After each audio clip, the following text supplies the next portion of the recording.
Doctor Mehta परीक्षक से परीक्षार्थी हो गए हैं। मालती से दूर दूर रहकर उन्हें ऐसी शंका होने लगी है कि उसे खो न बैठें। कई महीनों से मालती उनके पास न आई थी और जब वह विफल होकर उसके घर गए तो मुलाकात न हुई। जिन दिनों रुद्रपाल और सरोज का प्रेम कांड चलता रहा तब तो मालती उनकी सलाह लेने प्रायः 1-2 बार रोज आती थी, पर जब से दोनों इंग्लैंड चले गए थे उसका आना जाना बंद हो गया था। घर पर भी मुश्किल से मिलती। ऐसा मालूम होता था जैसे वह उनसे बचती है, जैसे बलपूर्वक अपने मन को उनकी ओर से हटा लेना चाहती है। जिस पुस्तक में वह इन दिनों लगे हुए थे वह आगे बढ़ने से इनकार कर रही थी, जैसे उनका मनोयोग लुप्त हो गया हो। गृह प्रबंध में तो वह कभी बहुत कुशल न थे। सब मिलाकर 1000 रुपये से अधिक महीने में कमा लेते थे, मगर बचत एक धेले की भी न होती थी। रोटी दाल खाने के सिवा और उनके हाथ कुछ न था। तकल्लुफ़ अगर कुछ था तो वह उनकी कार थी जिसे वह खुद ड्राइव करते थे। कुछ रुपए किताबों में उड़ जाते थे, कुछ चंदों में, कुछ गरीब छात्रों की परवरिश में और अपने बाग की सजावट में जिसे उन्हें इश्क सा था। तरह तरह के पौधे और वनस्पतियां विदेशों से महंगे दामों मंगाना और उनको पालना, यही उनका मानसिक चटोरपन था, या इसे दिमागी अय्याशी कहें। मगर इधर कई महीनों से उस बगीचे की ओर से भी वह कुछ विरक्त से हो रहे थे और घर का इंतजाम और भी बदतर हो गया था। खाते 2 फुलके और खर्च हो जाते 100 से ऊपर। अचकन पुरानी हो गई थी, मगर इसी पर उन्होंने कड़ाके का जाड़ा काट दिया। नई अचकन सिलवाने की तौफीक न हुई थी। कभी कभी बिना घी के दाल खाकर उठना पड़ता। कब घी का कनस्तर मंगाया था उसकी उन्हें याद ही न थी। और महाराज से पूछें भी तो कैसे? वह समझेगा नहीं कि उस पर अविश्वास किया जा रहा है। आखिर एक दिन जब 3 निराशाओं के बाद चौथी बार मालती से मुलाकात हुई और उसने उनकी यह हालत देखी तो उसे न रहा गया। बोली, तुम क्या अब की जाड़ा यूं ही काट दोगे? यह अचकन पहनते तुम्हें शर्म भी नहीं आती? मालती उनकी पत्नी न होकर भी उनके इतने समीप थी। यह प्रश्न उसने उसी सहज भाव से किया जैसे अपने किसी आत्मीय से करती। मेहता ने बिना झेपे हुए कहा, क्या करूं मालती, पैसा तो बचता ही नहीं। मालती को अचरज हुआ, तुम 1000 से ज़्यादा कमाते हो और तुम्हारे पास अपने कपड़े बनवाने को भी पैसे नहीं। मेरी आमदनी कभी 400 से ज़्यादा न थी, लेकिन मैं उसी में सारी गृहस्थी चलाती हूँ और बचा लेती हूँ। आखिर तुम क्या करते हो? मैं 1 पैसा भी फालतू नहीं खर्च करता। मुझे कोई ऐसा शौक़ भी नहीं है। अच्छा, मुझसे रुपए ले जाओ और 1 जोड़ी अचकन बनवा लो। मेहता ने लज्जित होकर कहा, अब की बनवा लूँगा, सच कहता हूँ। अब आप यहाँ आएँ तो आदमी बनकर आएँ, यह तो बड़ी कड़ी शर्त है। कड़ी सही, तुम जैसों के साथ बिना कड़ाई किए काम नहीं चलता। मगर वहाँ तो संदूक खाली था और किसी दुकान पर बेपैसे जाने का साहस न पड़ता था। मालती के घर जाएं तो कौन मुँह लेकर? दिल में तड़प तड़प कर रह जाते थे। एक दिन नई विपत्ति आ पड़ी। इधर कई महीने से मकान का किराया नहीं दिया था। 75 रुपये माहवार बढ़ते जाते थे।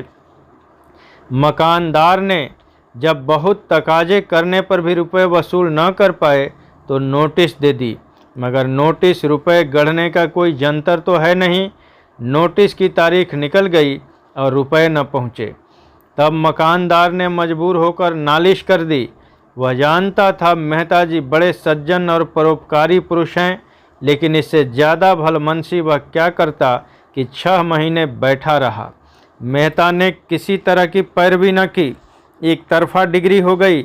मकानदार ने तुरंत डिग्री जारी कराई और कुरकमीन मेहता साहब के पास पूर्व सूचना देने आया, क्योंकि उसका लड़का यूनिवर्सिटी में पढ़ता था और उसे मेहता कुछ वजीफ़ा भी देते थे। संयोग से उस वक्त मालती भी बैठी थी। बोली, कैसी कुर्की है? किस बात की? अमीन ने कहा, वही किराए की डिग्री जो हुई थी। मैंने कहा, हुजूर को इत्तला दे दूं, 400-500 का मामला है, कौन सी बड़ी रकम है, 10 दिन में भी रुपए दे दीजिए तो कोई हर्ज नहीं, मैं महाजन को 10 दिन तक उलझाए रहूँगा। जब अमीन चला गया तो मालती ने तिरस्कार भरे स्वर से पूछा, अब यहाँ तक नौबत पहुँच गई? मुझे आश्चर्य होता है कि तुम इतने मोटे मोटे ग्रंथ कैसे लिखते हो। मकान का किराया 6-6 महीने से बाकी पड़ा है और तुम्हें खबर नहीं? मेहता लज्जा से सिर झुकाकर बोले, खबर क्यों नहीं है, लेकिन रुपए बचते ही नहीं। मैं 1 पैसा भी व्यर्थ नहीं खर्च करता। कोई हिसाब किताब भी लिखते हो? हिसाब क्यों नहीं रखता? जो कुछ पाता हूँ वह सब दर्ज करता जाता हूँ, नहीं इनकम टैक्स वाले जिंदा न छोड़ें। और जो कुछ खर्च करते हो वह, उसका तो कोई हिसाब नहीं रखता। क्यों? कौन लिखे? बोझ सा लगता है। और यह पोथे कैसे लिख डालते हो? उसमें तो विशेष कुछ नहीं करना पड़ता, कलम लेकर बैठ जाता हूँ, हर वक्त खर्च का खाता तो खोलकर नहीं बैठता। तो रुपए कैसे अदा करोगे?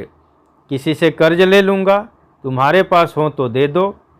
मैं तो एक ही शर्त पर दे सकती हूँ, तुम्हारी आमदनी सब मेरे हाथों में आए और खर्च भी मेरे हाथ से हो। मेहता प्रसन्न होकर बोले, वाह, अगर यह भार ले लो तो क्या कहना, मूसलों ढोल बजाऊं। मालती ने डिग्री के रुपए चुका दिए और दूसरे ही दिन मेहता को वह बंगला खाली करने पर मजबूर किया। अपने बंगले में उसने उनके लिए 2 बड़े बड़े कमरे दे दिए। उनके भोजन आदि का प्रबंध भी अपनी ही गृहस्थी में कर दिया। मेहता के पास और सामान तो ज़्यादा न था, मगर किताबें कई गाड़ी थीं। उनके दोनों कमरे पुस्तकों से भर गए। अपना बगीचा छोड़ने का उन्हें जरूर कलक हुआ, लेकिन मालती ने अपना पूरा अहाता उनके लिए छोड़ दिया कि जो फूल पत्तियां चाहें लगाएं। मेहता तो निश्चिंत हो गए, लेकिन मालती को उनकी आय व्यय पर नियंत्रण करने में बड़ी मुश्किल का सामना करना पड़ा। उसने देखा, आय तो 1000 से ज़्यादा है, मगर वह सारी की सारी गुप्त दान में उड़ जाती है। 20-25 लड़के उन्हीं से वजीफ़ा पाकर विद्यालय में पढ़ रहे थे। विधवाओं की तादाद भी इससे कम न थी। इस खर्च में कैसे कमी करे, यह उसे न सूझता था। सारा दोष उसी के सिर मढ़ा जाएगा, सारा अपयश उसी के हिस्से पड़ेगा। कभी मेहता पर झुंझलाती, कभी अपने ऊपर, कभी प्रार्थियों के ऊपर, जो एक सरल उदार प्राणी पर अपना भार रखते जरा भी न सकुचाते थे। यह देखकर और भी झुंझलाहट होती थी कि इन दान देने वालों में कुछ तो इसके पात्र ही न थे। एक दिन उसने मेहता को आड़े हाथों लिया। मेहता ने उसका आक्षेप सुनकर निश्चिंत भाव से कहा, तुम्हें अख्तियार है, जिसे चाहे दो चाहे न दो, मुझसे पूछने की कोई ज़रूरत नहीं। हाँ, जवाब भी तुम्ही को देना पड़ेगा। मालती ने चिढ़कर कहा, हाँ और क्या, यश तो तुम लो, अपयश मेरे सिर मढ़ो। मैं नहीं समझती तुम किस तर्क से इस दान प्रथा का समर्थन कर सकते हो। मनुष्य जाति को इस प्रथा ने जितना आलसी मुफ्तखोर बनाया है और उसके आत्मगौरव पर जैसा आघात किया है, उसका उतना अन्याय ने भी न किया होगा। बल्कि मेरे ख्याल में अन्याय ने मनुष्य जाति में विद्रोह की भावना उत्पन्न करके समाज का बड़ा उपकार किया है। मेहता ने स्वीकार किया, मेरा भी यही ख्याल है, तुम्हारा यह ख्याल नहीं है। नहीं मालती, मैं सच कहता हूँ। तो विचार लो, और व्यवहार में इतना भेद क्यों? मालती ने तीसरे महीने बहुतों को निराश किया। किसी को साफ जवाब दिया, किसी से मजबूरी जताई, किसी को फजीहत की। मिस्टर मेहता का बजट तो धीरे धीरे ठीक हो गया, मगर इससे उनको एक प्रकार की ग्लानि हुई। मालती ने जब तीसरे महीने में 300 की बचत दिखाई, तब वह उससे कुछ बोले नहीं, मगर उसकी दृष्टि में उसका गौरव कुछ कम अवश्य हो गया। नारी में दान और त्याग होना चाहिए, उसकी यही सबसे बड़ी विभूति है। इसी आधार पर समाज का भवन खड़ा है। वणिक बुद्धि को वह आवश्यक बुराई ही समझते थे। जिस दिन मेहता की अचकने बनकर आईं और नई घड़ी आई, वह संकोच के मारे कई दिन बाहर न निकले। आत्मसेवा से बड़ा उनकी नज़र में दूसरा अपराध न था। मगर रहस्य की बात यह थी कि मालती उनको तो लेखे ड्योढ़े में कसकर बांधना चाहती थी, उनके धन दान के द्वार बंद कर देना न चाहती थी, पर खुद जीवन दान देने में अपने समय और सदाशयता को दोनों हाथों से लुटाती थी। अमीरों के घर तो वह बिना फीस लिए न जाती थी, लेकिन गरीबों को मुफ्त देखती थी, मुफ्त दवा भी देती थी। दोनों में अंतर इतना ही था कि मालती घर की भी थी और बाहर की भी। मेहता केवल बाहर के थे, घर उनके लिए न था। निजत्व दोनों मिटाना चाहते थे। मेहता का रास्ता साफ था, उन पर अपनी जात के सिवा कोई जिम्मेदारी न थी। मालती का रास्ता कठिन था, उस पर दायित्व था, बंधन था, जिसे वह तोड़ न सकती थी, न तोड़ना चाहती थी। उस बंधन में ही उसे जीवन की प्रेरणा मिलती थी। उसे अब मेहता को समीप से देखकर यह अनुभव हो रहा था कि वह खुले जंगल में विचरने वाले जीव को पिंजरे में बंद नहीं कर सकती, और बंद कर देगी तो वह काटने और नोचने दौड़ेगा। पिंजरे में सब तरह का सुख मिलने पर भी उसके प्राण सदैव जंगल के लिए ही तड़पते रहेंगे। मेहता के लिए घरबारी दुनिया एक अनजानी दुनिया थी, जिसकी रीति नीति से वह परिचित न थे। उन्होंने संसार को बाहर से देखा था और उसे मक्र और फरेब से ही भरा समझते थे। जिधर देखते थे उधर ही बुराइयां नजर आती थीं, मगर समाज में जब गहराई में जाकर देखा तो उन्हें मालूम हुआ कि इन बुराइयों के नीचे त्याग भी है, प्रेम भी है, साहस भी है, धैर्य भी है। मगर यह भी देखा कि वह विभूतियां हैं तो जरूर, पर दुर्लभ हैं। और इस शंका और संदेह में जब मालती का अंधकार से निकलता हुआ देवी रूप उन्हें नजर आया, तब वह उसकी ओर उतावलेपन के साथ सारा धैर्य खोकर टूटे और चाहा कि उसे ऐसे जतन से छिपा कर रखें कि किसी दूसरे की आंख भी उस पर न पड़े। यह ध्यान न रहा कि यह मोह ही विनाश की जड़ है। प्रेम जैसी निर्मम वस्तु क्या भय से बांध कर रखी जा सकती है? वह तो पूरा विश्वास चाहती है, पूरी स्वाधीनता चाहती है, पूरी जिम्मेदारी चाहती है। उसके पल्लवित होने की शक्ति उसके अंदर है। उसके प्रकाश और क्षेत्र मिलना चाहिए। वह कोई दीवार नहीं है जिस पर ऊपर से ईंटें रखी जाती हैं। उसमें तो प्राण है, फैलने की असीम शक्ति है। जब से मेहता इस बंगले में आए हैं, उन्हें मालती से दिन में कई बार मिलने का अवसर मिलता है। उनके मित्र समझते हैं यह उनके विवाह की तैयारी है, केवल रस्म अदा करने की देरी है। मेहता भी यही स्वप्न देखते रहते हैं। अगर मालती ने उन्हें सदा के लिए ठुकरा दिया होता तो क्यों उन पर इतना स्नेह रखती? शायद वह उन्हें सोचने का अवसर दे रही है, और वह खूब सोचकर इसी निश्चय पर पहुँचे हैं कि मालती के बिना वह आधे हैं। वही उन्हें पूर्णता की ओर ले जा सकती है। बाहर से वह विलासिनी है, भीतर से वही मनोवृत्ति शक्ति का केंद्र है। मगर परिस्थिति बदल गई है। जब मालती प्यासी थी, अब मेहता प्यास से विकल हैं, और एक बार जवाब पा जाने के बाद उन्हें उस प्रश्न पर मालती से कुछ कहने का साहस नहीं होता। यद्यपि उनके मन में अब संदेह का लेश नहीं रहा। मालती को समीप से देखकर उनका आकर्षण बढ़ता ही जाता है। दूर से पुस्तक के जो अक्षर लिखे पुते लगते थे, समीप से वह स्पष्ट हो गए हैं। उनमें अर्थ है, संदेश है। इधर मालती ने अपने बाग के लिए गोबर को माली रख लिया था। एक दिन वह किसी गरीब मरीज को देखकर आ रही थी कि रास्ते में पेट्रोल न रहा। वह खुद ड्राइव कर रही थी। फिक्र हुई पेट्रोल कैसे आए। रात के 9 बज गए थे और माघ का जाड़ा पड़ रहा था।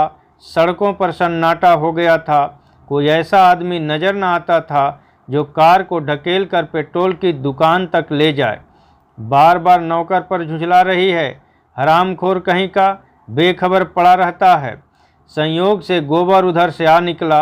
मालती को खड़े देखकर उसने हालत समझ ली और गाड़ी को 2 फरलांग ठेल कर पेट्रोल की दुकान तक लाया। मालती ने प्रसन्न होकर पूछा, नौकरी करोगे? गोबर ने धन्यवाद के साथ स्वीकार किया। 15 रुपये वेतन तय हुआ। माली का काम उसे पसंद था, यही काम उसने किया था और उसमें मज़ा हुआ था।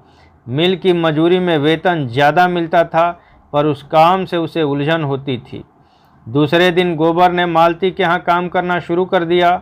उसे रहने को एक कोठरी भी मिल गई, झुनिया भी आ गई। मालती बाग में आती तो उसे झुनिया का बालक धूल मिट्टी में खेलता मिलता। एक दिन मालती ने उसे एक मिठाई दे दी।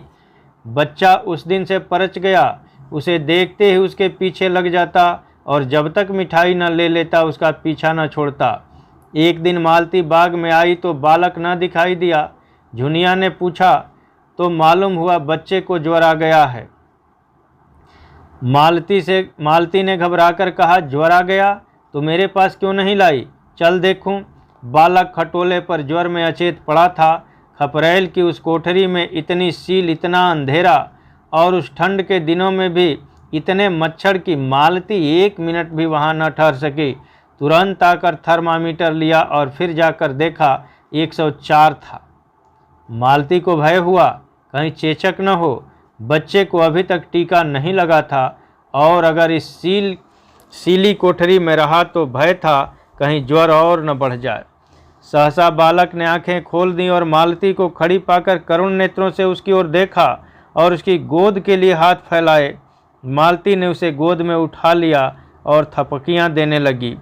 बालक मालती के गोद में आकर जैसे किसी बड़े सुख का अनुभव करने लगा। अपनी जलती हुई उंगलियों से उसके गले की मोतियों की माला पकड़कर अपनी ओर खींचने लगा। मालती ने नेकलेस उतार कर उसके गले में डाल दी।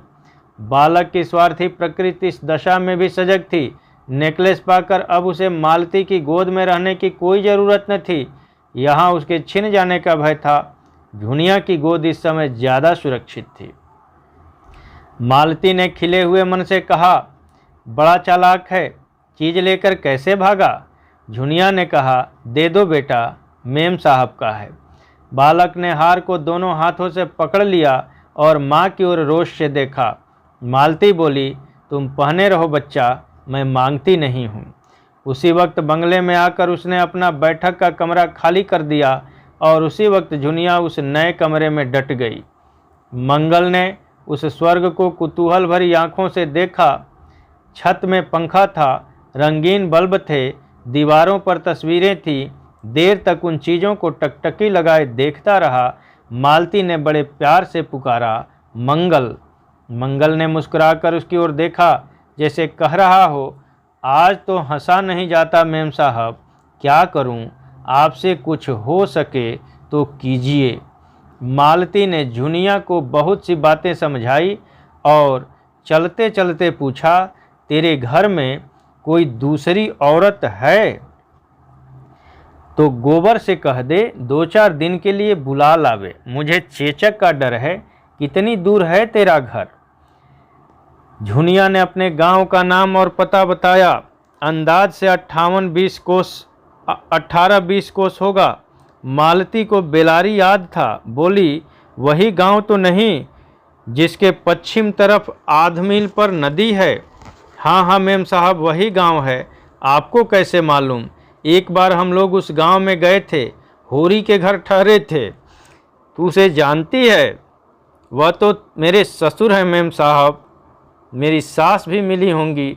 हाँ हाँ, बड़ी समझदार औरत मालूम होती थी, मुझसे खूब बातें करती रही। तो गोबर को भेज दे, अपनी माँ को बुला लाए। वह उन्हें बुलाने नहीं जाएंगे। क्यों? कुछ ऐसा कारण है। झुनिया को अपने घर का चौका बर्तन, झाड़ बुहारू, रोटी पानी सभी कुछ करना पड़ता। दिन को तो दोनों चना चबेना खाकर रह जाते। रात को जब मालती आ जाती तो झुनिया अपना खाना पकाती और मालती बच्चे के पास बैठती।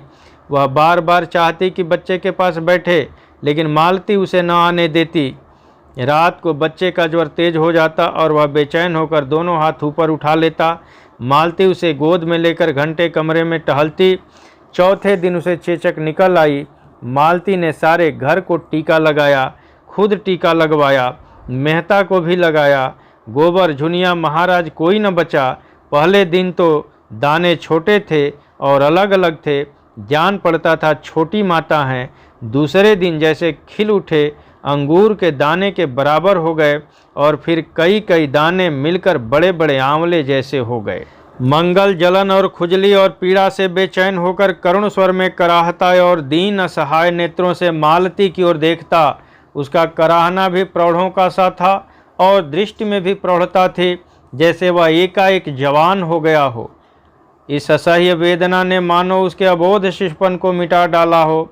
उसके शिशु बुद्धि मानो संज्ञान होकर समझ रही हो कि मालती ही के जतन से वह अच्छा हो सकता है।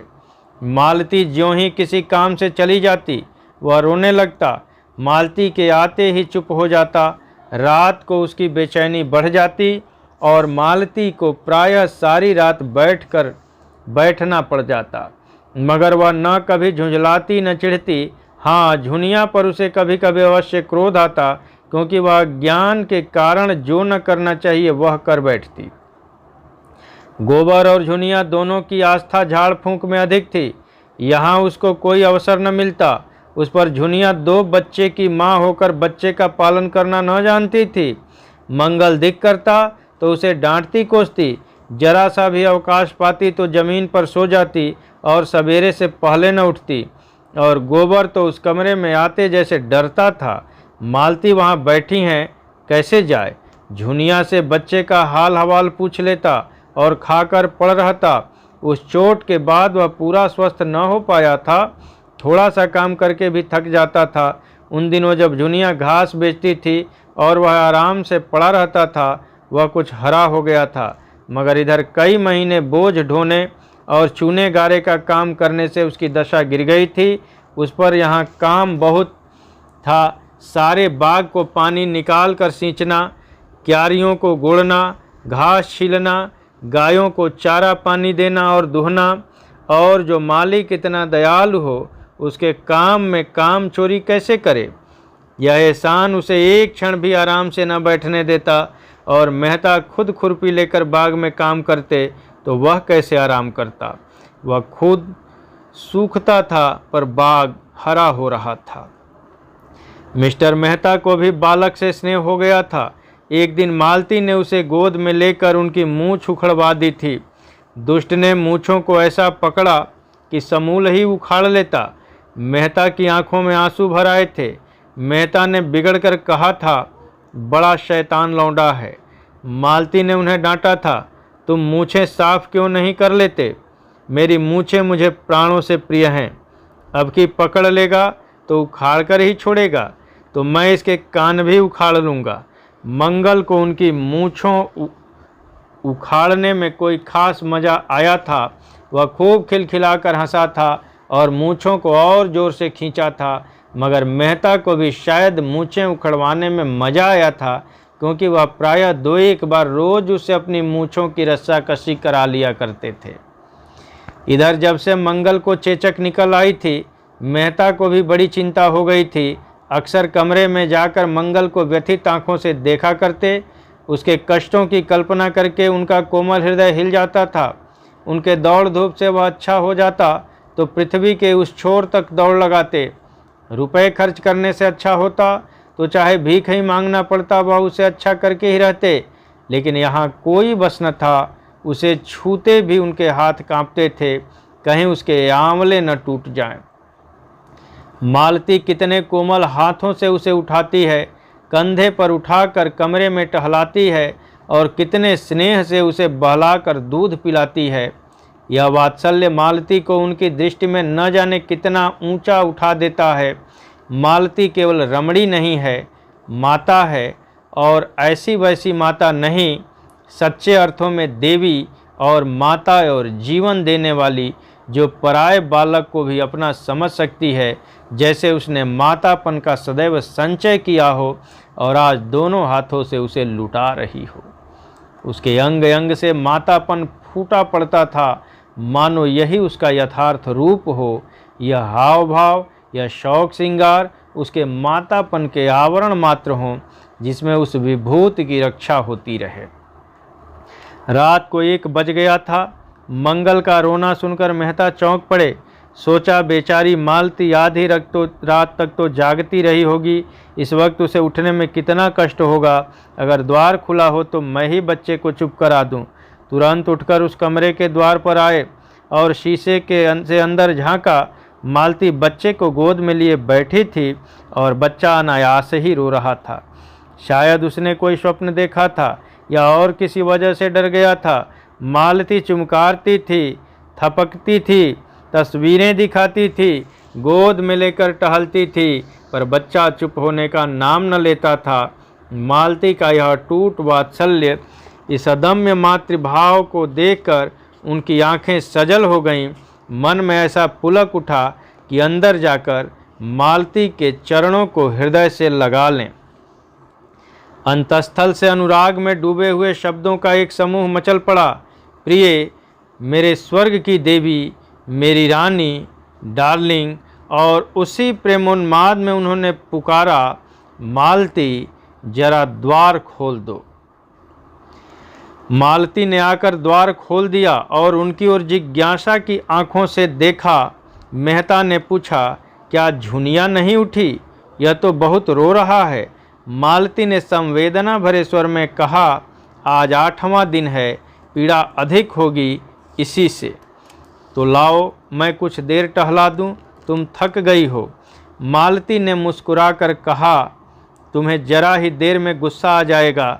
बात सच थी, मगर अपनी कमजोरी को कौन स्वीकार करता है। मेहता ने जिद करके कहा, तुमने मुझे इतना हल्का समझ लिया है। मालती ने बच्चे को उनकी गोद में दे दिया। उनकी गोद में जाते ही वह एकदम चुप हो गया। बालकों में जो एक अंतर्ज्ञान होता है उसने उसे बता दिया, अब रोने में तुम्हारा कोई फ़ायदा नहीं। यह नया आदमी स्त्री नहीं, पुरुष है, और पुरुष गुस्सेवर होता है और निर्दयी भी होता है, और चारपाई पर लेटाकर या बाहर अंधेरे में सुलाकर दूर चला जा सकता है और किसी को पास आने भी न देगा। मेहता ने विजय गर्व से कहा, देखा कैसा चुप कर दिया। मालती ने विनोद किया, हाँ तुम इस कला में कुशल हो, कहाँ सीखी? तुमसे। मैं स्त्री हूँ और मुझ पर विश्वास नहीं किया जा सकता। मेहता ने लज्जित होकर कहा, मालती मैं तुमसे हाथ जोड़कर कहता हूँ, मेरे उन शब्दों को भूल जाओ।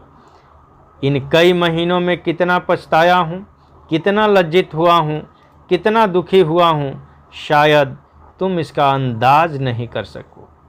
मालती ने सरल भाव से कहा, मैं तो भूल गई, सच कहती हूँ, मुझे कैसे विश्वास आए। उसका प्रमाण यही है कि हम दोनों एक ही घर में रहते हैं, एक साथ खाते हैं, हंसते हैं, बोलते हैं। क्या मुझे कुछ याचना करने की अनुमति न दोगी? उन्होंने मंगल को खाट पर लिटा दिया, जहां वह दबक कर सो रहा, और मालती की ओर प्रार्थी आंखों से देखा, जैसे उसी अनुमति पर उनका सब कुछ टिका हुआ हो। मालती ने आर्द्र होकर कहा, तुम जानते हो, तुमसे ज़्यादा निकट संसार में मेरा कोई दूसरा नहीं है। मैंने बहुत दिन हुए अपने को तुम्हारे चरणों पर समर्पित कर दिया। तुम मेरे पथ प्रदर्शक हो, मेरे देवता हो, मेरे गुरु हो। तुम्हें मुझसे कुछ याचना करने की ज़रूरत नहीं, मुझे केवल संकेत कर देने की ज़रूरत है। जब मुझे तुम्हारे दर्शन न हुए थे और मैंने तुम्हें पहचाना न था, भोग और आत्मसेवा ही मेरे जीवन का इष्ट था। तुमने आकर उसे प्रेरणा दी, स्थिरता दी। मैं तुम्हारे एहसान कभी नहीं भूल सकती। मैंने नदी की तट वाली तुम्हारी बातें गांठ बांध ली। दुख यही हुआ कि तुमने भी मुझे वही समझा जो कोई दूसरा पुरुष समझता, जिसकी मुझे तुमसे आशा न थी। उसका दायित्व मेरे ऊपर है, यह मैं जानती हूँ, लेकिन तुम्हारा अमूल्य प्रेम पाकर भी मैं वही बनी रहूँगी, ऐसा समझकर तुमने मेरे साथ अन्याय किया। मैं इस समय कितने गर्व का अनुभव कर रही हूँ, यह तुम नहीं समझ सकते। तुम्हारा प्रेम और विश्वास पाकर अब मेरे लिए कुछ भी शेष नहीं रह गया है। यह वरदान मेरे जीवन को सार्थक कर देने के लिए काफ़ी है। यह मेरी पूर्णता है। यह कहते कहते मालती के मन में ऐसा अनुराग उठा कि मेहता के सीने से लिपट जाए। भीतर की भावनाएं बाहर आकर मानो सत्य हो गई थीं। उसका रोम रोम पुलकित हो उठा। जिस आनंद को उसने दुर्लभ समझ रखा था वह इतना सुलभ, इतना समीप है, और हृदय का वह आह्लाद मुख पर आकर उसे ऐसी शोभा देने लगा कि मेहता को उसमें देवत्व की आभा दिखी। यह नारी है या मंगल है, पवित्रता की और त्याग की प्रतिमा। उसी वक्त झुनिया जाकर उठ बैठी और मेहता अपने कमरे में चले गए, और फिर 2 सप्ताह तक मालती से कुछ बातचीत करने का अवसर उन्हें न मिला। मालती कभी उनसे एकांत में न मिलती। मालती के वह शब्द उनके हृदय में गूंजते रहते। उनमें कितनी सांत्वना थी, कितनी विनय थी, कितना नशा था। 2 सप्ताह में मंगल अच्छा हो गया। हाँ, मुँह पर चेचक के दाग न भर सके। उस दिन मालती ने आसपास के लड़कों को भरपेट मिठाई खिलाई और जो मनौतियाँ कर रखी थीं वह भी पूरी की। इस त्याग के जीवन में कितना आनंद है, इसका अब उसे अनुभव हो रहा था। झुनिया और गोबर का हर्ष मानो उसके भीतर प्रतिबिंबित हो रहा था। दूसरों के कष्ट निवारण में उसने जिस सुख और उल्लास का अनुभव किया वह कभी भोग विलास के जीवन में न किया था। वह लालसा अब उन फूलों की भांति क्षीण हो गई थी जिसमें फल लग रहे हों। अब वह उस दर्जे से आगे निकल चुकी थी जब मनुष्य स्थूल आनंद को परम सुख मानता है। यह आनंद अब उसे तुच्छ पतन की ओर ले जाने वाला, कुछ हल्का बल्कि विभत्स सा लगता था। उस बड़े बंगले में रहने का क्या आनंद जब उसके आसपास मिट्टी के झोंपड़े मानो विलाप कर रहे हों। कार पर चढ़कर अब उसे गर्व नहीं होता। मंगल जैसे अबोध बालक ने उसके जीवन में कितना प्रकाश डाल दिया, उसके सामने सच्चे आनंद का द्वार खोल दिया। एक दिन मेहता के सिर में जोर का दर्द हो रहा था। वह आंखें बंद किए चारपाई पर पड़े तड़प रहे थे कि मालती ने आकर उनके सिर पर हाथ रखकर पूछा, कब से यह दर्द हो रहा है? मेहता को ऐसा जान पड़ा उन कोमल हाथों ने जैसे सारा दर्द खींच लिया। उठकर बैठ गए और बोले, दर्द तो दोपहर से ही हो रहा था और ऐसा सिर दर्द मुझे आज तक नहीं हुआ था, मगर तुम्हारे हाथ रखते ही सिर ऐसा हल्का हो गया है मानो दर्द था ही नहीं। तुम्हारे हाथों में यह सिद्धि है। मालती ने उन्हें कोई दवा लाकर खाने को दे दी और आराम से लेट रहने को ताकीद करके तुरंत कमरे से निकल जाने को हुई। मेहता ने आग्रह करके कहा, जरा 2 मिनट बैठोगी नहीं? मालती ने द्वार पर से पीछे फिरकर कहा, इस वक्त बातें करोगे तो शायद फिर दर्द होने लगे, आराम से लेटे रहो। आजकल मैं तुम्हें हमेशा कुछ न कुछ पढ़ते या लिखते देखती हूँ। 2-4 दिन लिखना पढ़ना छोड़ दो। तुम 1 मिनट बैठोगी नहीं? मुझे एक मरीज को देखने जाना है। अच्छी बात है, जाओ। मेहता के मुख पर कुछ ऐसी उदासी छा गई कि मालती लौट पड़ी और सामने आकर बोली, अच्छा कहो, क्या कहते हो? मेहता ने विमन होकर कहा, कोई खास बात नहीं है, यही कह रहा था कि इतनी रात गए किस मरीज को देखने जाओगी? वही राय साहब की लड़की है, उसकी हालत बहुत ख़राब हो गई थी, अब कुछ संभल गई है। उसके जाते ही मेहता फिर लेट रहे। कुछ समझ में नहीं आया कि मालती के हाथ रखते ही दर्द क्यों शांत हो गया। अवश्य ही उसमें कोई सिद्धि है और यह उसकी तपस्या का, उसकी कर्मण्य मानवता का ही वरदान है। मालती नारीत्व के उस ऊंचे आदर्श पर पहुंच गई थी जहां वह प्रकाश की एक नक्षत्र सी नजर आती थी। अब वह प्रेम की वस्तु नहीं, श्रद्धा की वस्तु थी। अब वह दुर्लभ हो गई थी और दुर्लभता मनस्वी आत्माओं के लिए उद्योग का मंत्र है। मेहता प्रेम में जिस सुख की कल्पना कर रहे थे उसे श्रद्धा ने और भी गहरा और भी स्फूर्तिमय बना दिया। प्रेम में कुछ मान भी होता है, कुछ महत्व भी। श्रद्धा तो अपने को मिटा डालती है और अपने मिट जाने को ही अपना इष्ट बना लेती है। प्रेम अधिकार कराना चाहता है, जो कुछ देता है उसके बदले में कुछ चाहता भी है। श्रद्धा का चरम आनंद अपना समर्पण है जिसमें अहमन्यता का ध्वंस हो जाता है। मेहता का वह बृहद ग्रंथ समाप्त हो गया था जिसे वह 3 साल से लिख रहे थे और जिसमें उन्होंने संसार के सभी दर्शन तत्वों का समन्वय किया था। यह ग्रंथ उन्होंने मालती को समर्पित किया और जिस दिन उसकी प्रतियां इंग्लैंड से आईं और उन्होंने एक प्रति मालती को भेंट की, वह उसे अपने नाम से समर्पित देकर विस्मित भी हुई और दुखी भी। उसने कहा, यह तुमने क्या किया? मैं तो अपने को इस योग्य नहीं समझती। मेहता ने गर्व से कहा, लेकिन मैं तो समझता हूँ, यह तो कोई चीज़ नहीं। मेरे तो अगर 100 प्राण होते तो वह तुम्हारे चरणों पर न्यौछावर कर देता। मुझ पर, जिसने स्वार्थ सेवा के सिवा कुछ जाना ही नहीं, तुम्हारे त्याग का एक टुकड़ा भी मैं पा जाता तो अपने को धन्य समझता। तुम देवी हो, पत्थर की, इतना और क्यों नहीं कहते? त्याग की, मंगल की, पवित्रता की। तब तुमने मुझे खूब समझा। मैं और त्याग, मैं तुमसे सच कहती हूँ, सेवा या त्याग का भाव कभी मेरे मन में नहीं आया। जो कुछ करती हूँ प्रत्यक्ष या अप्रत्यक्ष स्वार्थ के लिए करती हूँ। मैं गाती इसलिए नहीं कि त्याग करती हूँ या अपने गीतों से दुखी आत्माओं को सांत्वना देती हूँ, बल्कि केवल इसलिए कि उससे मेरा मन प्रसन्न होता है। इसी तरह दवा दारू भी गरीबों को दे देती हूँ, केवल अपने मन को प्रसन्न करने के लिए।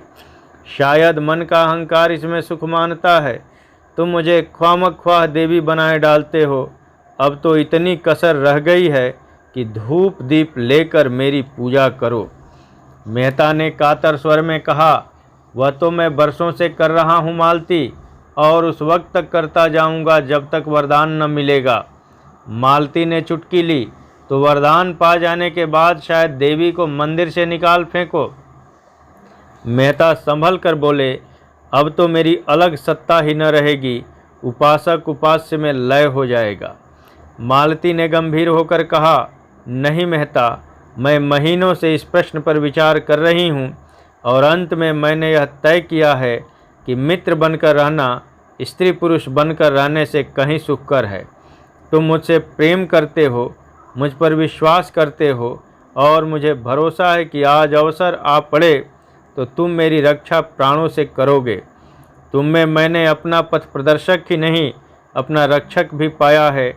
मैं भी तुमसे प्रेम करती हूँ, तुम पर विश्वास करती हूँ और तुम्हारे लिए कोई ऐसा त्याग नहीं है जो मैं न कर सकूँ। और परमात्मा से मेरी यही विनय है कि वह जीवन पर्यंत मुझे इसी मार्ग पर दृढ़ रखें। हमारी पूर्णता के लिए, हमारी आत्मा के विकास के लिए और क्या चाहिए? अपनी छोटी सी गृहस्थी बनाकर, अपनी आत्माओं को छोटे से पिंजड़े में बंद करके, अपने दुख सुख को अपने ही तक रखकर क्या हम असीम के निकट पहुंच सकते हैं? वह तो हमारे मार्ग में बाधा ही डालेगा। कुछ विरले प्राणी ऐसे भी हैं जो पैरों में यह बेड़ियां डालकर भी विकास के पथ पर चल सकते हैं और चल रहे हैं। यह भी जानती हूँ कि पूर्णता के लिए पारिवारिक प्रेम और त्याग और बलिदान का बहुत बड़ा महत्व है, लेकिन मैं अपनी आत्मा को उतना दृढ़ नहीं पाती। जब तक ममत्व नहीं है, अपनत्व नहीं है, तब तक जीवन का मोह नहीं है, स्वार्थ का जोर नहीं है। जिस दिन मन मोह में आसक्त हुआ और हम बंधन में पड़े, उस क्षण हमारा मानवता का क्षेत्र सिकुड़ जाएगा। नई नई जिम्मेदारियां आ जाएंगी और हमारी सारी शक्ति उन्हीं को पूरा करने में लगने लगेगी। तुम्हारे जैसे विचारवान प्रतिभाशाली मनुष्य की आत्मा को मैं इस कारागार में बंदी नहीं करना चाहती। तभी तक तुम्हारा जीवन यज्ञ था जिसमें स्वार्थ के लिए बहुत थोड़ा स्थान था। मैं उसको नीचे की ओर न ले जाऊंगी। संसार को तुम जैसे साधकों की ज़रूरत है जो अपनेपन को इतना फैला दें कि सारा संसार अपना हो जाए। संसार में अन्याय की, आतंक की, भय की दुहाई मची हुई है। अंधविश्वास का, कपट धर्म का, स्वार्थ का प्रकोप छाया हुआ है। तुमने वह आर्त पुकार सुनी है, तुम भी न सुनोगे तो सुनने वाला यहाँ कहाँ से आएगा? और असत्य प्राणियों की तरह तुम भी उसकी ओर से अपने कान नहीं बंद कर सकते। तुम्हें वह भोजन भार हो जाएगा अपनी विद्या और बुद्धि को, अपनी जगी हुई मानवता को और भी उत्साह और जोर के साथ उसी रास्ते पर ले जाओ। मैं भी तुम्हारे पीछे पीछे चलूँगी। अपने जीवन के साथ मेरा जीवन भी सार्थक कर दो। मेरा तुमसे यही आग्रह है। अगर तुम्हारा मन सांसारिकता की ओर लपकता है, तब भी मैं अपना काबू चलते तुम्हें उधर से हटाऊंगी, और ईश्वर न करे कि मैं असफल हो जाऊं, लेकिन तब मैं तुम्हारा साथ 2 बूंद आंसू गिराकर छोड़ दूंगी और कह नहीं सकती मेरा क्या अंत होगा, किस घाट लगूंगी, पर चाहे वह कोई घाट हो, इस बंधन का घाट न होगा। बोलो, मुझे क्या आदेश देते हो। मेहता सिर झुकाए सुनते रहे। एक एक शब्द मानो उनके भीतर की आंखें इस तरह खोल देता था जैसी अब तक कभी न खुली थीं। वह भावनाएं जो अब तक उनके सामने स्वप्न चित्रों की तरह आई थीं, अब जीवन सत्य बनकर स्पंदित हो गई थी। वह अपने रोम रोम में प्रकाश और उत्कर्ष का अनुभव कर रहे थे। जीवन के महान संकल्पों के सम्मुख हमारा बालपन हमारी आँखों में फिर जाता है। मेहता की आंखों में मधुर बाल स्मृतियाँ सजीव हो उठीं, जब वह अपनी विधवा माता की गोद में बैठकर महान सुख का अनुभव किया करते थे। कहाँ है वह माता? आए और देखे अपने बालक की सुकीर्ति को। मुझे आशीर्वाद दो, तुम्हारा वह जिद्दी बालक आज एक नया जन्म ले रहा है। उन्होंने मालती के चरण दोनों हाथों से पकड़ लिए और कांपते हुए बोले, तुम्हारा आदेश स्वीकार है मालती। और दोनों एक मन होकर प्रगाढ़ आलिंगन में बंध गए। दोनों की आंखों से आंसुओं की धारा बह रही थी।